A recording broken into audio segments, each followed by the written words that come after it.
Hi to all parents. So welcome to third day of parenting workshop. So पिछले 2 दिन से मैं आपको एक्सप्लेन कर रहा था कि किस तरह से बच्चे का माइंडसेट डेवलप होता है, ठीक है। और बच्चे जो नेचुरली जो गिफ्ट से आते हैं, जैसे जैसे बड़े होते हैं तो वैसे वैसे पेरेंटिंग के वजह से, सोसाइटी के वजह से, स्कूल एजुकेशन के वजह से वो उनके नेचुरल स्किल्स को मिस करते हैं और धीरे धीरे वो स्टबन बन जाते हैं, इनडिसिप्लिन में बन जाते हैं, राइट। सो मैंने कल जो बताया था आपको कि हर बच्चे के अंदर एक जीनियस कैरेक्टर है और वो जीनियस कैरेक्टर को हमें मेंटेन करना है और हमें उनको अप्रिशिएट करना है।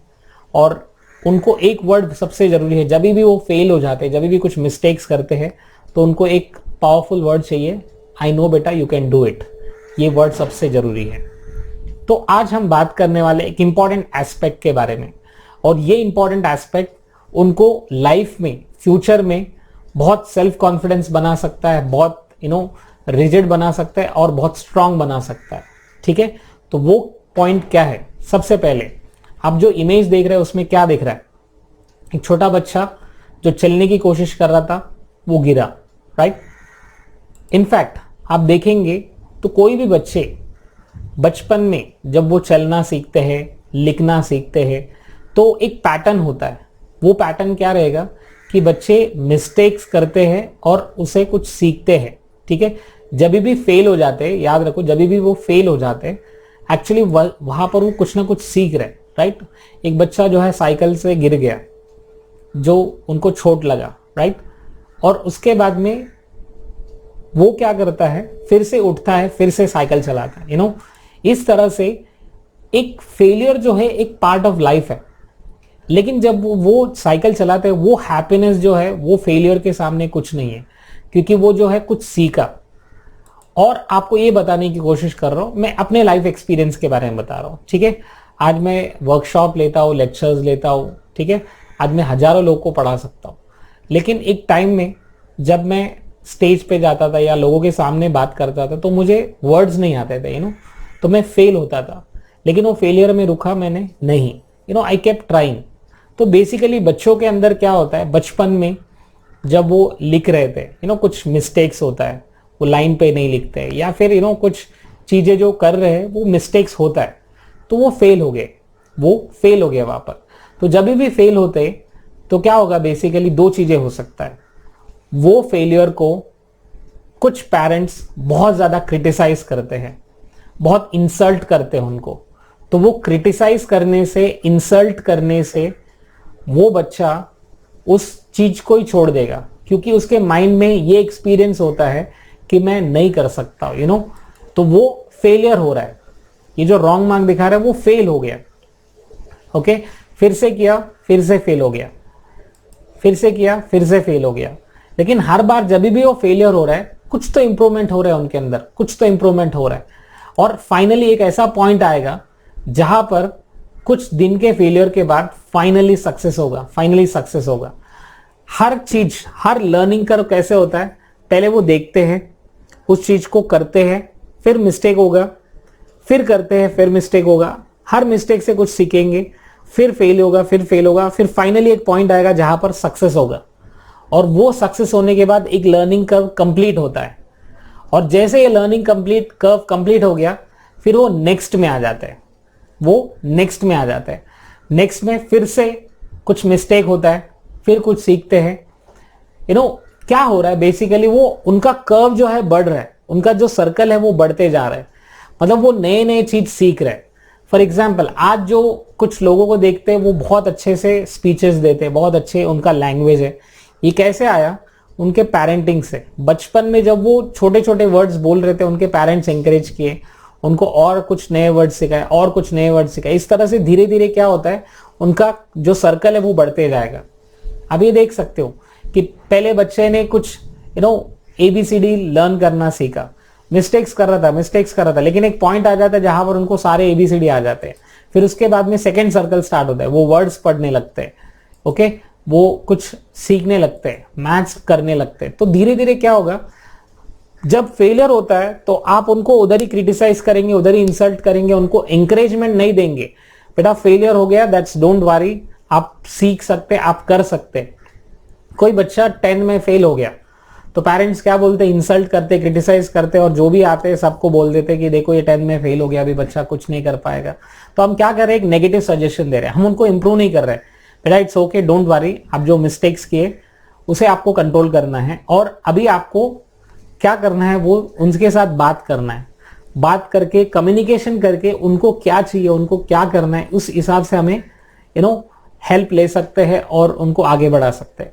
बट जब भी फेलियर होता है कुछ ना कुछ सीखते हैं, ये वर्ड हमें बताना है। तो अभी आपने क्या सीखा, बच्चों के साथ कम्युनिकेट करना है, ठीक है, ये मिस्टेक क्यों हुआ, कहां पर मिस्टेक हुआ, और हमें इसको कैसे अवॉइड करना है, ये सारी चीजें पेरेंट्स से बात करना है। क्योंकि हर बार क्या हो रहा है, जब भी फेलियर हो रहा है बच्चा कुछ ना कुछ सीख रहा है, राइट।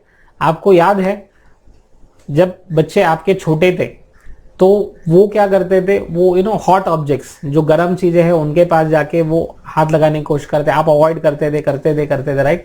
लेकिन एक दिन ऐसा होता है कि जब वो जाके टच करते हैं उस हॉट ऑब्जेक्ट को, फिर वो कभी वो उसके पास टच करने नहीं जाएंगे। क्यों? क्योंकि ये है एक्सपीरियंस, क्योंकि उन्होंने वो सीखा, वो मिस्टेक किया, उन्होंने वो सीखा। तो क्या होता है, सबसे पहले होता है एक्सपीरियंसेस। क्या एक्सपीरियंसेस बच्चे को हम दे रहे हैं।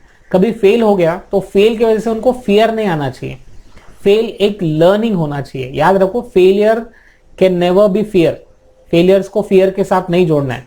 तो धीरे धीरे क्या होगा, वो कुछ नए चीज को करने की ट्राई नहीं करेगा। आप देखो बहुत सारे लोग जॉब्स में ही रहते, बिजनेस ट्राई नहीं करते। क्यों नहीं करते? क्योंकि उनको एक माइंड में फियर है कि मैं करूंगा तो मैं फेल हो जाऊंगा, मेरे से लॉस हो जाएगा। इस तरह से फेलियर के जो सीड्स है वो बचपन में पेरेंट्स ने, सोसाइटी ने, स्कूल ने डाला, राइट। कभी कभी ऐसा होता है स्कूल्स में, आप याद रखिए, कोई बच्चा कुछ बोलने की कोशिश करता है और वहां पर कुछ मिस्टेक्स करता है तो टीचर्स क्या करते हैं, इतना भी नहीं आता है क्या तुम्हें, और वो क्रिटिसाइज करते हैं। और क्रिटिसाइज करने से क्या होगा, बच्चे के माइंड में ये फीड हो जाएगा कि मुझे ट्राई नहीं करना है, और नेक्स्ट टाइम वो बच्चा कभी ट्राई नहीं करेगा कुछ चीज को बताने के लिए, वो टीचर्स को बताने के लिए ट्राई भी नहीं करता है। तो यही चीज होता है बार बार कि हम बच्चे को फेलियर के नजर से देखेंगे, उनको एंकरेजमेंट नहीं करेंगे तो वो एंकरेजमेंट नहीं होगा, तो कभी वो लाइफ में सक्सेस नहीं होता है, ठीक है। और वो फेलियर की वजह से वो कुछ ना कुछ सीख रहे। तो मैं आपको एक चीज बताने की कोशिश करता हूं, ठीक है। यहां पर एक रियल इंसिडेंट है। एक स्कूल में इस तरह से एक स्टूडेंट था जो बहुत ज्यादा मस्ती करता था, बहुत गुस्से में रहता था, बहुत ज्यादा सबको डिस्टर्ब करते रहता था, सारे स्कूल के टीचर्स को सबको डिस्टर्ब करता था। और वो क्लास 7 में था, ठीक है। तो क्लास 7 के टीचर को बहुत हैरान करता था। तो वो टीचर को बहुत तकलीफ देने के बाद वो टीचर को एक बार ऐसे लगा कि ये बच्चा अभी ऐसा था तो पहले कैसा था करके, जब उनका प्रोग्रेस रिपोर्ट देखना स्टार्ट की तो वो जब फर्स्ट स्टैंडर्ड में था तो he was a very brilliant child. तो उनके प्रोग्रेस रिपोर्ट में लिखा हुआ था द ब्रिलियंट चाइल्ड, ओके। और इनके मैथ साइंस सबसे अच्छा है और सबसे ज्यादा डिसिप्लिन्ड है और सबसे अच्छा स्टूडेंट है करके ये लिखा हुआ था। और सेकंड ग्रेड में लिखा हुआ था कि उनके मम्मी का जो सेकंड ग्रेड में उनकी मदर, वो बच्चे के मम्मी जो है, she is having tuberculosis, TB बीमारी से सफर हो रही है और ये बच्चा धीरे धीरे वीक हो रहा है करके लिखा हुआ था। और थर्ड ग्रेड में ऐसा लिखा हुआ था कि वो उनकी मदर का डेथ हो गया, और अभी इस बच्चे के बारे में कोई केयर नहीं लेने वाला है, उनके पापा बहुत बिजी रहते हैं, कोई केयर लेने वाला नहीं है, और ये स्टडीज में बहुत पुअर होते जा रहा है। और फोर्थ स्टैंडर्ड में ऐसा था कि बच्चे बहुत गुस्सा वाला है, ये सबको डिस्टर्ब करते रहते हैं। तो धीरे धीरे जब उन्होंने उनके प्रोग्रेस रिपोर्ट को देखने लगा तो उनको ये समझ में आ गया कि जब वो फर्स्ट स्टैंडर्ड में था तो उनकी मम्मी के वजह से, वो लव एंड अफेक्शन की वजह से बहुत स्टूडियस था, डिसिप्लिन था। लेकिन जैसे जैसे बढ़ते गया वो लव अफेक्शन कम था, वो मदर का लॉस होना और पापा का केयर नहीं लेना और गलत फ्रेंड्स मिलना, ये सब के वजह से जब वो 7th स्टैंडर्ड में आ गया तो 7 में आने के बाद वही जो लेबलिंग्स देने लगे, सारे टीचर्स, पेरेंट्स, लेबल्स देने लगे कि तुम बहुत मस्ती करते हो, तुम्हें कुछ नहीं आता है, you are a very indiscipline student, तुम डफर हो। इस तरह से नेगेटिव सजेशंस देने लगे किसको, बच्चों को। और वो बच्चा जो है जब 7 में आने के बाद सारे सब्जेक्ट में फेल होने लगा। मतलब इस तरह से हो गया कि वो कुछ भी नहीं कर सकता था, क्योंकि वो फेलियर की वजह से कोई इंकरेजमेंट नहीं मिल रहा था और ये फेलियर सजेशन से वो जी रहा था। एंड फाइनली जब वो 8th ग्रेड में आ गया तो ये क्लास टीचर उनको स्पेशल अटेंशन देने लगी, और स्पेशल अटेंशन देने की वजह से वो बच्चा धीरे धीरे चेंज होने लगा। और वो टीचर उनको बहुत एंकरेजमेंट करती थी, बेटा ये आपको नहीं आता है तो मैं आपको बताऊंगी, बट आप कर सकते हैं। वो उस तरह से जो पर्सनल जो एंगेजमेंट था, जो उनके फादर से नहीं मिल रहा था लेकिन ये टीचर से मिला। और ये जो टीचर है जब 8th में जब वो उनको पर्सनल गाइडेंस देने लगी, पर्सनली सब चीजें समझाने लगी, तो वो धीरे धीरे 8th में सारे सब्जेक्ट में पास हो गया, 9 में 85% आ गया और 10 में वो स्कूल का टॉप रहा। और जब स्कूल टॉप आने के बाद जब वो बच्चा जो है उनकी मम्मी का जो साड़ी है वो उन टीचर को गिफ्ट में दिया और बोले कि मैडम आप मेरे मदर के जैसे हो। तो what I want to tell you with this story is, बच्चे को वो लव, अफेक्शन, वो केयर हमेशा देना है, चाहे कैसे कुछ भी हो जाए, क्योंकि आपका लव, आपका अफेक्शन बच्चे को चेंज कर सकता है। जब तक आप लव, अफेक्शन और आपका प्यार जब बच्चों को नहीं देंगे तो वो उनको एक्सपीरियंस नहीं मिलेगा, तो बच्चों के अंदर चेंजेस नहीं आएंगे, याद रखिए। और बच्चे को हम ये जज नहीं कर सकते, ये आज ऐसा है तो ऐसे ही रहेगा लाइफ लॉन्ग, ये अच्छा है तो अच्छा ही रहेगा, ये बुरा है तो बुरा ही रहेगा, आप ये कभी जजमेंट नहीं दे सकते। It is very hard fact, ठीक है। ये हमारे पुराणों में भी नहीं बताते और आज साइंस भी यही बताता है कि किसी को भी हम ये जजमेंट नहीं दे सकते कि ये ऐसा है तो ऐसे ही रहेगा लाइफ लॉन्ग करके, ठीक है। हाँ, थोड़ा बहुत इम्पैक्ट तो रहेगा लेकिन वो चेंज हो सकते हैं। Through love and affection we can change the person, okay. Love can beat anything. तो आप ये देख सकते हो कि हर बार क्या हो रहा है, स्फीयर बढ़ते जा रहा है। अगर आप अपने बच्चे को फ्यूचर में 25 ईयर्स में, 28 ईयर्स में एक इंडिपेंडेंट, एक कॉन्फिडेंट, एक अच्छा पोलाइट पर्सन को देखना चाहते हो तो उसका सीड्स आज से आपको सो करना पड़ेगा, वो सीड्स आज से आपको डालना पड़ेगा। आप आपके बच्चों के साथ किस तरह से कम्युनिकेट कर रहे हैं, किस तरह से हम उनको कॉन्फिडेंट दिला रहे हैं, किस तरह से हम उनको सिखा रहे हैं, किस तरह से हम उनके मिस्टेक्स को देख रहे हैं, मिस्टेक करने के बाद, वो फेल होने के बाद उनको कैसे उनके साथ हम रिएक्ट कर रहे हैं, ये चीजें हमें देखना जरूरी है। अदरवाइज क्या होगा, बच्चे फियर हो जाएंगे। बच्चे को सबसे ज्यादा फियर किसका होता है पता है? पेरेंट्स को गुस्से में देखना, ये सबसे ज्यादा फियर होता है, ठीक है। तो आपको गुस्सा नहीं करना है, आपको उनको रिएक्ट नहीं करना है, आप उनको रिस्पॉन्ड करना है। रिएक्शन में और रिस्पॉन्ड में बहुत डिफरेंस है। रिएक्शन मतलब क्या होता है, आपके बच्चे ने कुछ मिस्टेक किया, ठीक है, जो नहीं करना था वो किया और आपने उस चीज को देखा, तो आप क्या करते हैं, इमीडिएटली रिएक्ट करोगे तो ये प्रॉब्लम सॉल्व नहीं होने वाला। बच्चा ये नहीं वो मिस्टेक्स करने से रोकेगा नहीं। You getting my point.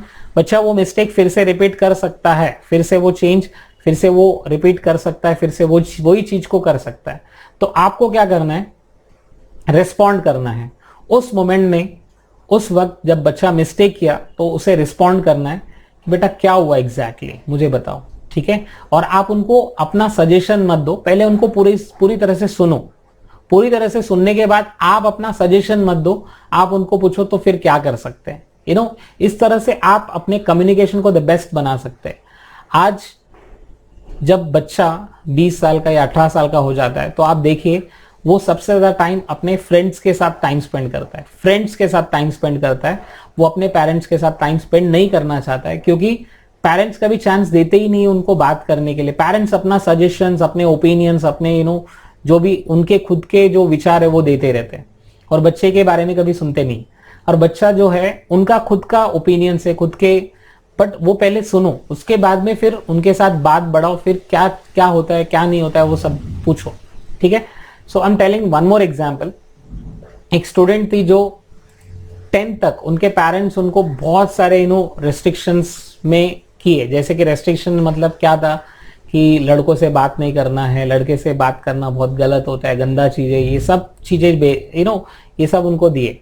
और जब वो लड़की कोटा गई फॉर हर एजुकेशन, और कोटा में जाने के बाद उनको ये हो गया कि वो मेडिकल के लिए प्रिपेयर कर रही थी। और सारे जो मेडिकल के लिए स्टूडेंट जो प्रिपेयर करते हैं जनरली, तो वो को एजुकेशन होता था, बॉयज एंड गर्ल्स कंबाइन में रहते थे। तो वो लड़की देखते रहती थी, वो हर लड़का लड़की के साथ बात कर रहा था। ये सब क्वाइट कॉमन है आज के जनरेशन के लिए, ये सब कॉमन है। हमारे और उससे पहले जनरेशन में ये थोड़ा सा नहीं होता था, बट आज के जनरेशन जो बच्चे 15 साल के हैं, 18 साल के हैं, तो उनके लिए क्वाइट कॉमन है।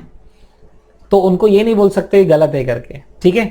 सो वो लड़की वो हर एक को जाके बताती थी कि ये गलत है, उनके साथ बात नहीं करना है, ऐसे नहीं करना है, वैसा नहीं करना है। तो वो अपने वो सिर्फ अपना नॉलेज अपना वो प्रचार करती थी। तो धीरे धीरे क्या किए कि वो सारे बच्चे उसको एलिनेट करते रहे, उनको अवॉइड करते रहे, और वो आते ही लोग भागते रहे। तो वो बच्ची जो है वो जो देख रही थी उससे बहुत ज्यादा डिस्टर्ब हो रही थी, क्योंकि उनके पेरेंट्स ने कुछ जो समझाया वो अलग था, और यहाँ पर वो एक्चुअली जो रियल लाइफ में देख रही है वो कंप्लीटली अलग है। वो सबसे ज्यादा डिस्टर्बेंस होते रहती थी, उससे कोई बात नहीं करता था, उसे लोग क्रिटिसाइज करते थे, लोग इंसल्ट करते थे, और इंसल्ट को कैसे टैकल करना है वो भी उनके दिमाग में नहीं था, क्योंकि कभी पेरेंट्स ने टाइम लिया ही नहीं ये सब बताने के लिए, ठीक है। तो क्या हुआ, वो लड़की इतना ज्यादा डिस्टर्ब हो गई कि स्टूडेंट्स और इंसल्ट करना, क्रिटिसाइज करना और ये सब देखना इतना डिस्टर्ब हो गई कि वो मेडिकल का पढ़ाई छोड़ दी। अच्छा, वो मेडिकल पढ़ाई छोड़ दी, लेकिन वो जब काउंसलर के पास, हमारे काउंसलर्स का टीम है, तो जब उनके पास आई तो उन्होंने काउंसलिंग करने के बाद फाइनली वो पढ़ाई कंटिन्यू कर रही है आर्ट्स के स्ट्रीम में। So I just want to tell you कि आज का जनरेशन सबसे अलग है, और जैसे बच्चे बड़े होते जाएंगे आपको उनके तरह से जो है चेंजेस करना है, बिहेव करना है, ठीक है। I am telling you to become first friends, पहले उनके साथ फ्रेंड बनो, फिर उसके बाद में उनको चेंजेस कर सकते हैं। आप अपने ओपिनियंस, आप अपने बिलीफ सिस्टम उनको नहीं दे सकते, ठीक है। आप उनके फ्रेंड सर्कल को चेंज नहीं कर। आज अगर बच्चों के मूवीज देखेंगे, बच्चे के वेब सीरीज देखेंगे, बच्चों का जो भी रिलेटेड चैनल्स है अगर उसमें देखेंगे, तो बहुत सारा इश्यूज ऐसे हैं जो एडल्ट के इश्यूज है। तो आजकल बच्चे बहुत जल्दी मैच्योर्ड होते जा रहे हैं। तो पेरेंट्स को उनके एज के हिसाब से, अगर जब आपका बच्चा 5 साल का है तो वो एज के हिसाब से आपको उनको जैसे बिहेव करना है। जब 12 साल का हो जाता है तो उनको डिसिप्लिन सिखाना जरूरी है, उनको डिसिप्लिन, वैल्यूज, क्योंकि आपका बच्चा हर दिन आपको देख रहा है, वो ऑटोमेटिकली वो आपके हैबिट्स को ले रहे, इनडायरेक्टली आपके जैसे वो बनने की कोशिश में रहता है, याद रखिए, अंडरस्टैंड। और दूसरी बात, जैसे जब बच्चे बड़े होते तो उनके फेलियर्स को देखो, उनको फेलियर्स को क्रिटिसाइज मत करो, वो फेलियर को एक लर्निंग लेसन बनाओ, ठीक है, ताकि वो बच्चा उस फेलियर से कुछ सीख सकता है। और आपका कम्युनिकेशन बहुत फ्रेंडली, बहुत ओपन वे में कम्युनिकेशन होना चाहिए, ताकि आपके बच्चे लाइफ में कुछ भी प्रॉब्लम हो जाए वो पहले आपके साथ आके शेयर करना चाहिए। अगर आपके साथ आके शेयर नहीं कर पा रहे तो इनडायरेक्टली आप कहीं ना कहीं सबसे बड़ा फियर उनके माइंड में डेवलप किया कि मेरे साथ ये सब इश्यूज को बोलना नहीं करके, तो वो आपने गैप ऑलरेडी जनरेट किया। एक बार अगर वो गैप बनता है तो इट इज वेरी डिफिकल्ट कि वो गैप कम होगा। ओके, सो प्लीज जब भी आपके बच्चे कोई भी फेलियर होते, कोई भी मिस्टेक करते, कभी भी कुछ प्रॉब्लम में फंस जाते, तो प्लीज उनको ये स्टेटमेंट दो कि बेटा हम आपके लिए ऑलरेडी अवेलेबल है और आपको कोई टेंशन लेने की जरूरत नहीं है। ये स्टेटमेंट, ये फीलिंग आपको देना जरूरी है, ताकि आपके बच्चे उस सिचुएशन से बाहर आ जाएंगे। तो प्लीज आज का टास्क ये रहेगा सारे पेरेंट्स को कि आप आपके बच्चों के लाइफ में जितने भी मिस्टेक्स हो गया, जितने भी एवरीडे आज कुछ चीजें कर रहे हैं, तो आपको एंकरेजमेंट करना पड़ेगा कि बेटा आप देखो आप ये कर सकते हैं करके, और वो उस चीज करने से फेल हो जाते हैं। जैसे 6 साल के बच्चे हैं तो आप उनको एक डायग्राम बना के दे दो और ये डायग्राम बनाने बोलो, ठीक है। बच्चे मिस्टेक करेंगे, बच्चे से मिस्टेक होगा, जब मिस्टेक होता है तो आप बस उनको एक शाबाशी दो, बोले कि बेटा you can do it, yes. और जब वो करते हैं ना तो प्लीज उनको अप्रिशिएट करो, उनको क्लैप करो और ये बोलो बेटा आप किए, वेरी गुड, वंडरफुल। एक नया चीज दो उनको और उनको ये बोलो ये ट्राई करो करके, ठीक है। जब वो ट्राई करेंगे तो उनको अप्रिशिएट करो। ये डायग्राम, ड्राइंग हो सकता है, एक पोएम बनाना, पोएम बोलना हो सकता है, या फिर एक सिंपल कैलकुलेशन करना हो सकता है। तो उनको ये एक्सपीरियंस दो कि अप्रिसिएशन कैसा होता है। बच्चे को छोटे छोटे अप्रिसिएशन देते रहो। जनरली क्या करते हैं हम, बच्चे को चॉकलेट्स, बिस्किट्स तो देते ही है, राइट, लेकिन बच्चे को हम ये एक टास्क देंगे, ये टास्क करोगे तो आपको ये मिलेगा। तो हम क्या कर रहे हैं, एक एसोसिएशन कर रहे हैं। बच्चे हमेशा जो चीज को उनको रेस्पॉन्स मिलता है, जिस चीज का रिकॉग्निशन मिलता है, वो चीजें ज्यादा करेंगे, याद रखिए, ठीक है। बच्चे जो आप मस्ती कर रहे हैं, जो आप जिद्दी कर रहे हैं ना, तो वो भी ऐसे ही है। बच्चे कुछ चाहते हैं, आप नहीं देते हो, लेकिन जब बच्चे रोने लगते हैं तो आप उनको दे देते हैं, तो इनडायरेक्टली उनके माइंड में ये फीड हो जाएगा कि मुझे कुछ नहीं मिल रहा तो मैं रोऊंगी, और मैं अगर रोऊंगी तो मुझे वो मिलेगा। तो बच्चे के माइंड से ये कंसेप्ट को निकाल दो। चाहे बच्चे कितना भी रोले, कितना भी कुछ भी करे, हम उनको समझाएंगे लेकिन वो चीज को नहीं देंगे। हर चीज का आपको मैं आगे आगे जाकर मोबाइल को कैसे एडिक्शन को रोकना है और किस तरह से पेरेंटिंग के एक एक स्टेप बाय स्टेप हम पढ़ने वाले, तो आपको बहुत कुछ कंसेप्ट्स आपको मैं बताने वाला हूं। तो प्लीज इसको इंप्लीमेंट करते देखो। आज सिर्फ कुछ नए चीज उनको दे दो और उनको बोलो ये करो करके, जब वो करते मिस्टेक हो जाता है, फेल हो जाते हैं, तो उनको एक शाबाशी दो, आप कर सकते हो करके बोलो, और उनको अप्रिसिएशन दे दो अगर वो करते हैं तो। अप्रिसिएशन करो, उनको इंस्पायर करो। Thank you so much. So tomorrow we will see with another activity.